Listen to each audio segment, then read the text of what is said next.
saya tuh sempat bilang, saya sangat mengharapkan, meramalkan dan menginginkan kalau yang jadi pasangannya adalah Pak Mahfud MD. Pak Ganjar akan fokus pada ekonomi, bagaimana membangun ekonomi kerakyatan, dan Pak Mahfud akan diserahi tugas untuk membangun supremasi hukum. Meskipun ya sang paman sudah membukakan jalan, tapi saya rasa Gibran dan Pak Jokowi belum punya cukup keberanian untuk mengambil jalan itu.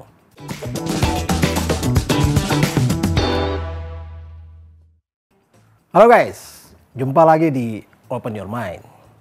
Nah, hari ini kopi saya ini kayaknya nggak kayak biasa nih. Lebih nikmat dan menyegarkan. Ya karena hari ini kita sudah dapat kepastian bahwa Mahfud MD sudah dideklarasikan. Nah, saya ingat dulu ketika bulan April, tanggal 21 April kalau nggak salah, ketika Mas Ganjar dideklarasikan sebagai bacawa pres dari PDIP, saya tuh sempat bilang, saya sangat mengharapkan, meramalkan dan menginginkan kalau yang jadi pasangannya adalah Pak Mahfud MD. Dan ya alhamdulillah sekarang sudah kesampaian. Kenapa ini jadi penting banget buat saya? Begini, banyak hal yang membuat Pak Mahfud ini menjadi sosok yang sempurna buat Pak Ganjar. Yang pertama adalah soal rekam jejak beliau di legislatif, eksekutif, dan yudikatif.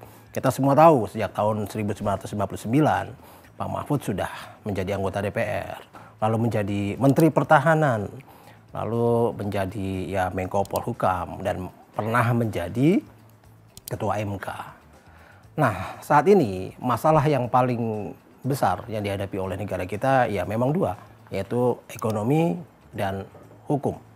Nah, supremasi hukum memang menurut saya adalah hal yang wajib dikedepankan oleh semua capres saat ini. Nah, kita juga sama-sama tahu Pak Ganjar Pranowo sudah sangat sukses memimpin Jawa Tengah selama 10 tahun.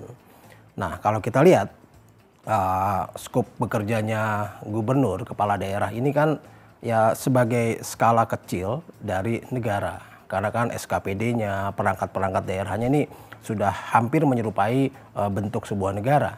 Jadi kalau seseorang sudah sukses bisa memimpin daerahnya, provinsinya dengan baik, maka ini bisa jadi cerminan indikasi kesuksesan dia juga untuk memimpin negara. Nah, Pak Mahfud MD sudah jelas punya pengetahuan, kapabilitas, kemampuan yang sangat cukup dan mumpuni untuk menjadi pendekar hukum di negara kita. Banyak sekali kasus-kasus yang beliau berani komentari, beliau berani untuk angkat, yang orang lain ya bahkan diam saja. Nah, lalu Mas, ini kan tapi kan kebanyakan, ada yang bertanya sama saya semalam nih, kebanyakan orang berpikir bahwa calon wakil presiden ini cuma semacam ya apa ya, ban serep lah, peran pengganti lah. Kalau presiden nggak bisa, lalu baru diwakili, cuma jadi ya orang yang membacakan pidato-pidato di acara-acara penutupan, atau yang meresmikan satu proyek saat presiden nggak bisa. Nah, hal ini akan berubah total ketika Pak Mahfud MD berdampingan dengan Ganjar Pranowo. Karena saya yakin Pak Ganjar Pranowo adalah orang yang tahu bagaimana menempatkan orang dengan fungsinya. Dan mereka akan sangat keren gitu ya, sangat pantas dan sangat elegan jika berbagi posisi gitu ya. Pak Ganjar akan fokus pada ekonomi, bagaimana membangun ekonomi kerakyatan, dan Pak Mahfud akan diserahi tugas untuk membangun supremasi hukum. Nah, ini juga bisa kita lihat dengan kasus MK kemarin. Soal, ya itulah, Undang-Undang Pasal 162 huruf Q, Undang-Undang Nomor 7 Tahun 2017, yang kemarin akhirnya diputuskan bahwa bisa menjadi capres dan cawapres di bawah usia 40 tahun asal sedang atau pernah memimpin atau menjadi kepala daerah. Nah, kita sama-sama tahu dan kita sudah lihat berbagai macam orang memberikan reaksi soal ini. Jadi kita sama-sama paham bahwa ini akan menjadi kontroversi, akan menjadi polemik dan problematik. Ya, karena misalnya soal pernah menjadi kepala negara saja ini sudah jadi permasalahan.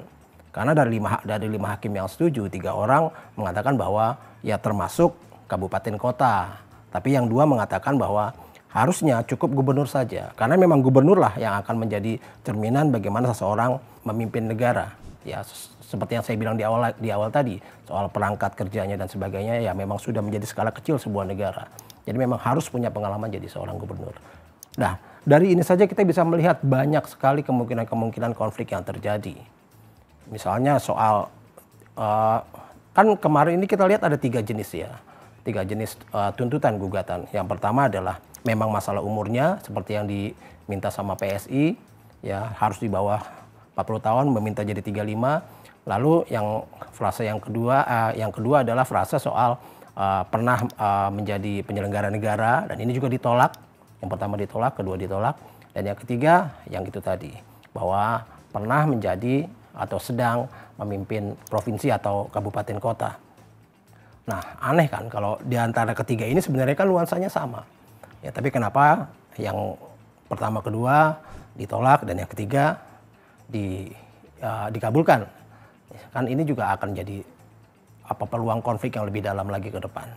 Nah, kita membutuhkan Pak Mahfud MD di hal-hal seperti ini. Lalu bagaimana dengan yang lainnya, Mas?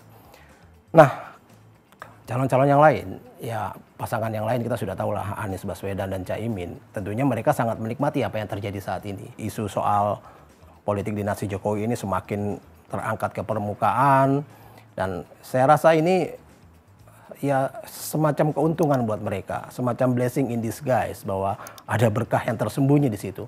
Mereka mengharapkan bahwa orang-orang yang tadi mendukung Jokowi akan berpindah ke sana. Ya, tapi dengan hadirnya Pak Mahfud MD, orang akan semakin percaya bahwa Ganjar lah yang akan bisa membenahi ini semua. Nah, soal Gibran gimana nih? Nah, inilah yang menjadi pembicaraan paling kencang belakangan ini.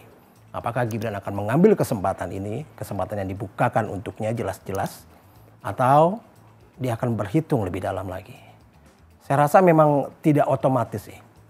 Meskipun ya sang paman sudah membukakan jalan, tapi saya rasa Gibran dan Pak Jokowi belum punya cukup keberanian untuk mengambil jalan itu. Dan Pak Prabowo menurut saya juga pasti akan berhitung banyak. Karena Gibran yang awalnya mungkin ya digadang-gadang akan menjadi aset elektoral buat Prabowo, bisa saja ya menjadi sebaliknya, menjadi beban elektoral justru. Karena dengan terangkatnya masalah ini, justru orang yang tadinya bersimpati akan jadi berpikir bahwa kok bisa seperti ini. Orang akan berpikir bahwa Pak Jokowi benar-benar terkonfirmasi melakukan politik dinasti. Ya, beginilah kurang lebih keadaannya, dan saya rasa Pak Jokowi juga mungkin tidak akan sembarangan memilih langkah. Bisa saja nih ya, plot twistnya adalah seperti ini. Ya, nanti di akhir, di ujung Pak Jokowi bersama Gibran bisa saja nanti akan membuat konferensi pers mengatakan bahwa demi kestabilan bangsa dan negara saya tidak mengizinkan Gibran untuk wapreskan saat ini. Karena Gibran belum cukup umur, mengingat kondisi negara juga dan konflik yang terjadi, akan mungkin lebih baik untuk tidak saat ini. Bisa saja seperti itu.